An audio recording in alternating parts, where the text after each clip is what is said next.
Hey everybody! This week's mini lecture is about synonyms and word choice.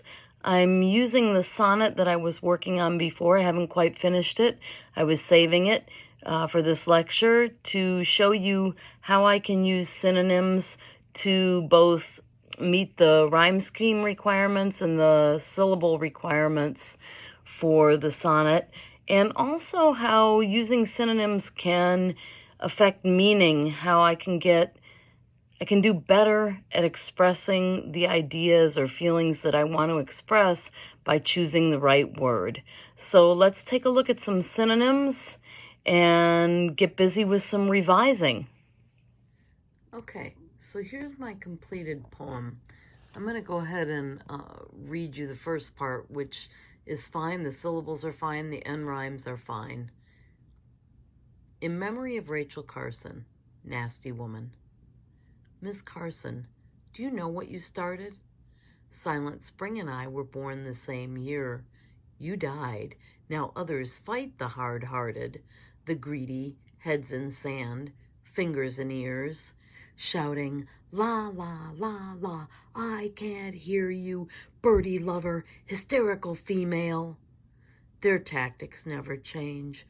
Call you a shrew, say, meh, dead birds on lawns, nothing large scale.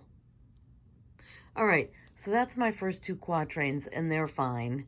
And then down here I start to fall apart. So my first line of the third quatrain is fine. It has 10 syllables. Bunny nuts, tree huggers, nasty women. However, after that, things are not working. The next line has 13 syllables, the following has 9, and then the line after that has 11. So my syllable count is off. And also, my rhyme scheme isn't working here. I like time and fine. So if I'm going to fit the rhyme scheme, I'm going to have to separate those with another line. So that's why I have the arrow here, showing that this line is going to be the second line. But there's only 9 syllables here. That's a simple fix, you guys. I have a contraction, you're. If I make it you are, I add another syllable. So there's my 10 syllables. Okay. Excuse me, sir, you are taking my time. I may use wasting. I haven't decided yet. I actually got this line from watching the congressional hearings when Harris and actually some of the other women senators are telling these men who keep trying to not answer questions that they're taking their time. They don't say wasting. I think Katie Porter says I'm protecting my time. Anyway, you're wasting my time. I'm not sure. Okay, but this line goes up here. So that means I've got the first line of the quatrain. I need to have something that rhymes with women on the third line. If this is the second line, then this one can be the last line, and they will rhyme, and that's good. So a yes or no answer, please, suits me just fine. I have one extra syllable here.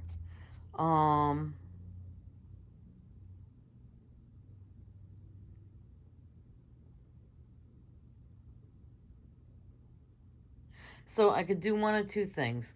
I could take out the and that would go down to 10 syllables. Or I could take out the me, or the just. A yes or no answer, please, suits me just fine. Suits me fine. Let me take out the just. All right. So now I have 2 of my lines.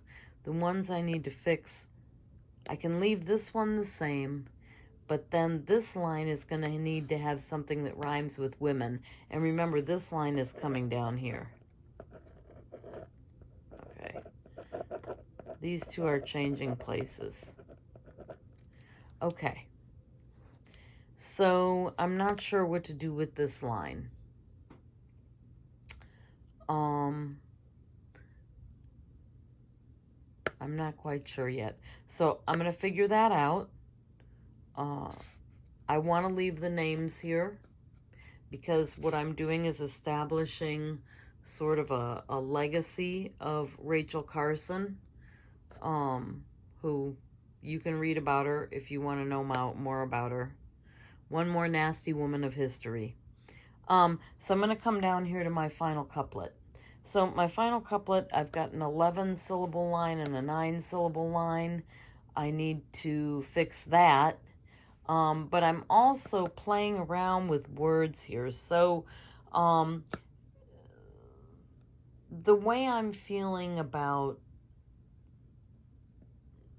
Kamala Harris and some of the other women in Congress right now is that they're trying to demand accountability from the current administration. So I want to keep the word accountability. Accountability has 6 syllables. Originally I used lovers because I was thinking about the birdie lovers and the bunny nuts. They called Rachel Carson a birdie lover when she was trying to get them to stop poisoning us with DDT. So originally I had this, but then I'm thinking, well, I already used that. So this is where I went and looked at my thesaurus to find another word for lover. So there's devotee, that's 3 syllables. There's admirer, that's also 3 syllables. I don't really like admirer. Remember, we're talking about connotations and denotations. The connotation of admirer, it's not that they admire accountability. They actually are demanding accountability. Oh, so I said enforcers. I could say demanders. Oops, so hard to write that way. Okay. So then I also saw these for lovers: fan, buff, freak, nut, and junkie. All, with the exception of junkie, are 1-syllable words. So that might work. But then I realized, well, what if instead, if I take accountability, which is a 6-syllable word, and enforcers, which I like. Okay, so this is not a synonym of lovers, but somehow looking for these synonyms help me narrow down what it was I really want to say. It's not really that I want to talk about how they are fans of accountability. It's how I want to talk about how they want to enforce accountability. That's more important. Okay, so if I put these two together with these 2 words, I already have 9 syllables. So then I need to find a 1-syllable word to put at the end. Okay? So I'm going to go and work on my poem a little, and then I'll come back and show you the finished product. Okay, so after wrangling a little bit more with this thing, this is what I ended up with. I'll give you a typed version that you can read for yourself, but for the purpose of the video, bunny nuts, tree huggers, nasty women. Excuse me, sir, you are wasting my time. Thunberg, Yousafzai, Harris are trimmin'. A yes or no answer, please, suits me fine. Accountability enforcers, they. Word wielders, nasty women. Onward, yay! So that's it. That's my poem. I'll type it up, and you can see it on the next page.